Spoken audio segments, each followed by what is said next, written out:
Pilipinas, magandang araw po sa inyo, Luzon, Visayas at Mindanao. Nabalitaan nyo na ba? Ito ay major development. Meron pong mga key personalities dito sa maanumalyang flood control projects, lalo na po dyan sa Bulacan. Alam mo, yan ang tinatawag nating epicenter ng flood control scams eh. May mga bumawi, nasisinok tayo no. May mga bumawi ng kanilang statement. Magtataka ka ha. Itong tatlo na to eh. Ito yung 3 key players na nandiyan mismo sa DPWH. 1, Henry Alcantara. Second, itong JP Mendoza. At itong si Bryce Hernandez. Anong ginawa ni Joel? That's the big question. Kasi itong mga tao na ito, tinuturo si Joel. Pero bakit ngayon biglang babawi ng kanilang statement?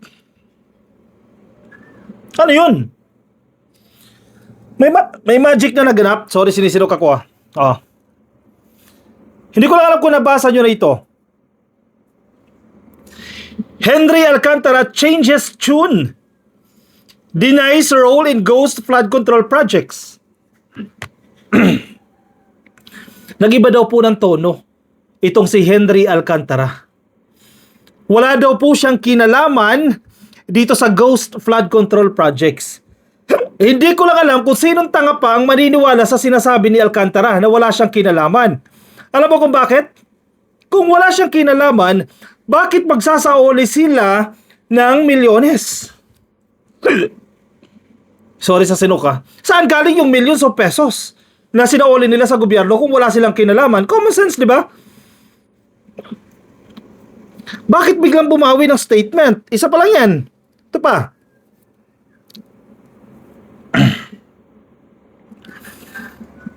Nakakatawa.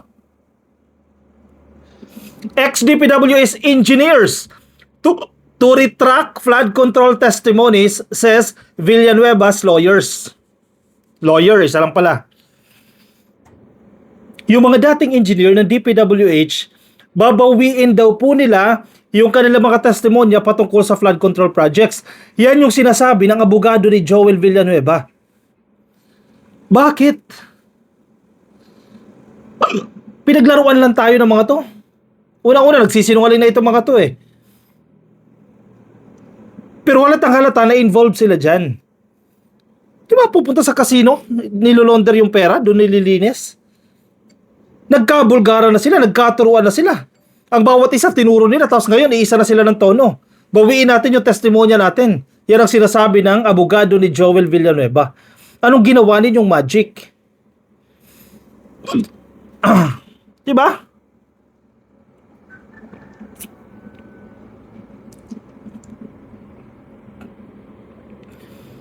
Dismissed Public Works Bulacan engineers Bryce Hernandez and JP Mendoza are now effectively backing away from their sworn statements on their alleged role in the flood controls scandal. Sabi po ng abogado ni Joel Villanueva. Ibig sabihin, baliwala lang sa side nila, sa perspective nila, yung mga pinagsasabi nila nung naghihiring dyan sa Senado. Ibig sabihin, sinasabi nila na yung sinabi namin during the hearing, kasinungalingan lang. Therefore, we are backing away from those statements. Sinong tanga maniniwala dyan? At isa pa nga, bakit ka magsasauli ng milyones kung wala kang kinalaman dyan? Ano yan? Savings mo? Binigay mo sa gobyerno? Sinauli mo? Imposible. Common sense yan eh. Sa isa pong interview sa Billionario News Channel, yung programa pong On Point, nitong Webes lang po, Villanueva's legal counsel si Ramon Isguera. Attorney Ramon Isguera said the engineers were stepping back because they were not admitted into the witness protection program. Despite what he described as prior undertakings by the Department of Justice officials. Ganoon lang pala yun? Kung ikaw hindi ka nag-qualify doon sa WPP o sa Witness Protection Program, babawiin ko yung statement ko, hindi ako makikipagtulungan. Pansinin mo ha, yung tono nitong mga engineer na to, yan din ang tono ni Diskaya. Total, hindi nyo kami tinanggap dyan sa WPP. Bahala na kayo dyan, mag-imbestiga kayo. Yung mga ganyang klaseng tao, dapat yan tinutuluyan ikulong. Yes, hindi sila yung most guilty. At lalong hindi rin sila yung least guilty. May mga kasalanan yan eh. Tumanggap ng milyones of pesos yan eh. Millions of pesos.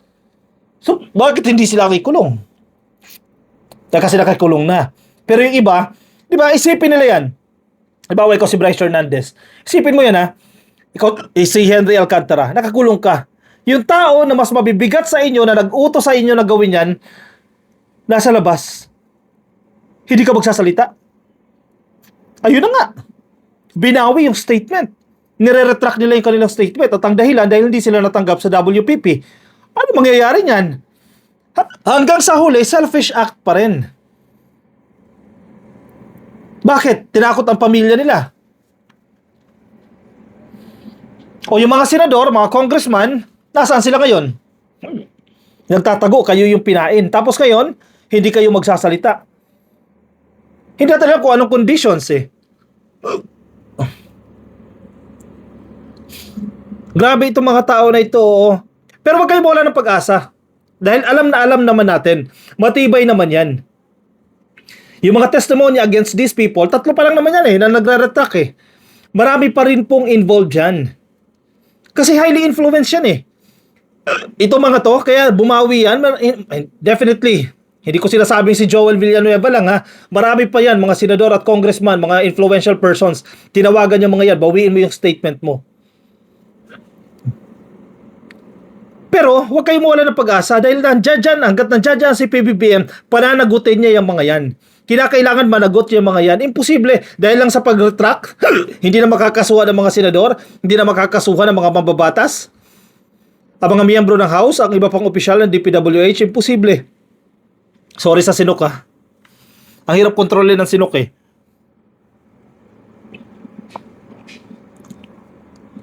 Ano ba gamot sa Sinok? Para walang gamot yun, no?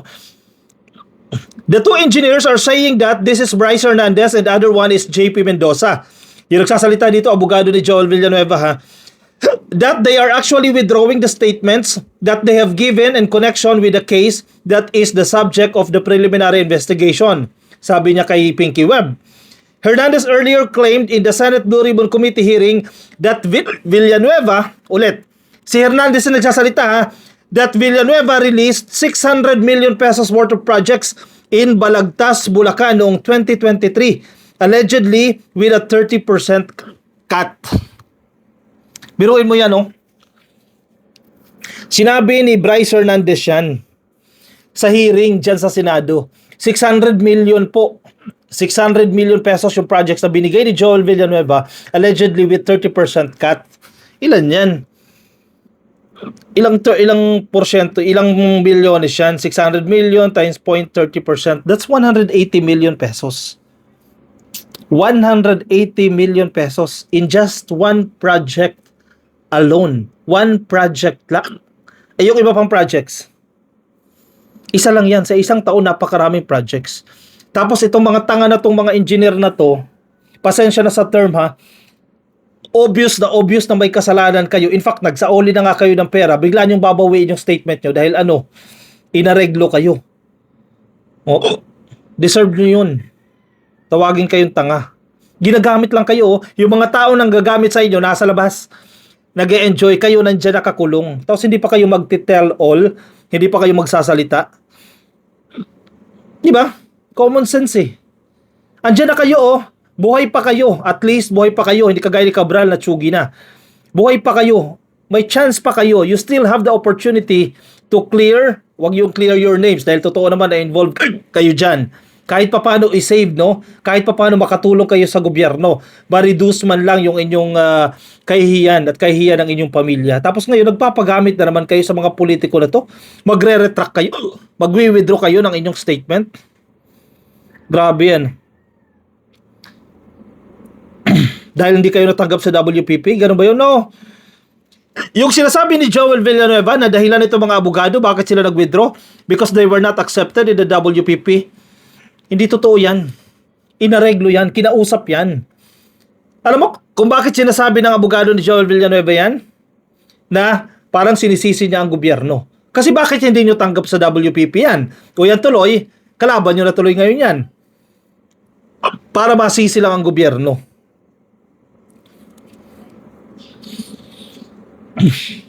Esguerra said the move amounted to a retraction even if the affidavits remain part of the official record. I think they are retracting in a way, but everything that they have said is already on record, sabi niya. Adding that the engineers are now asking prosecutors to disregard their statements. Kapal na mukha, no? Hihilingin ng mga taong ito, sa prosecutors, tanggalin nyo na yung sinabi namin, pa-edit Yung sinabi namin ng hearing sa Senado, pa-edit, patanggal na lang po.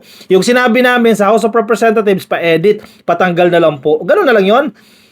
Kasi wala kaming kinalaman dyan Dimuho, di ba? Wala kang kinalaman tapos nagsauli ka ng milyones.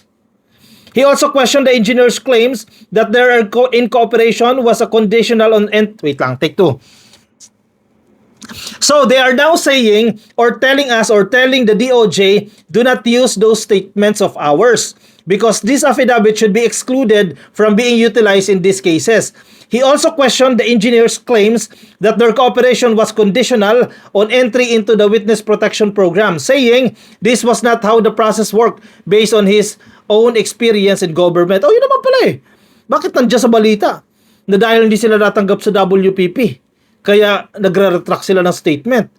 Esguerra further claimed that Hernandez and Mendoza themselves bore the greatest responsibility for their alleged irregularities. For as long as you appear to be the most guilty, and to me, my personal view about it is that they are the most guilty because they are the ones who actually facilitated everything. Wow! Bravo! Galing talaga ng abogado, Biruin mo? Ang most guilty daw dito sa flood control scams, yung mga engineer ng DPWH. Talaga ba? Sila daw po ang most guilty.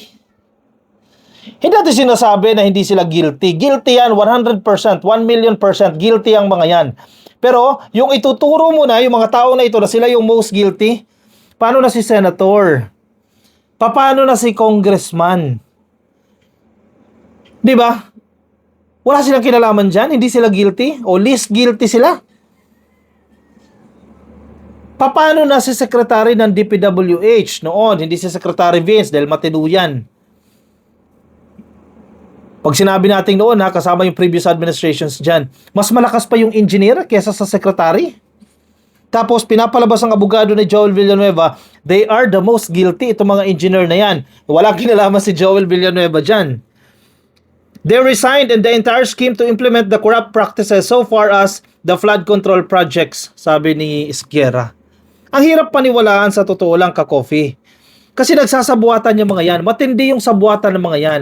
Ang hindi lang natin maintindihan dito sa mga engineers na to, na wala na yung sinukkuha, pasensya na paulit-ulit ako, yung tao na gumagamit sa inyo, sabi ninyo gumagamit sa inyo, nasa labas, kayo nakakulong. Tapos ngayon, yung mga statement na sinasabi nyo, na posible sana magamit para makulong na yung mga tao na involved dyan, babawiin ninyo. Kundi ba naman kayo damuho? Diba? Nagpapagamit kayo Tulong nyo na sa bayan yan, iregalo nyo na sa anak nyo yan. Magsalita kayo ng totoo. At least kahit papaano yung mga anak ninyo hindi mahihiya, tatay ko si Bryce Hernandez, tatay ko si JP Mendoza, tatay ko o lolo ko si Alcantara. Sino yun? Sino yung nagnakaw sa flood control projects? Pero bumawi sila bandang dulo, binulgar nila kung sino yung mga boss nila. 'Di ba? Mas better yon. Better than ganyan na pinagtakpan mo pa. Saving your face from total disaster, di ba? O siya, sige, i-komento ang inyong opinion, reaction dyan sa comment section para mabasa po ng iba natin mga ka-coffee. Mga nasa Facebook, baka di pa naka-like and follow, please like and follow, YouTube subscribe, TikTok subscribe na rin po kayo. I'll see you in my next video. Paalam po sa inyo, bye-bye.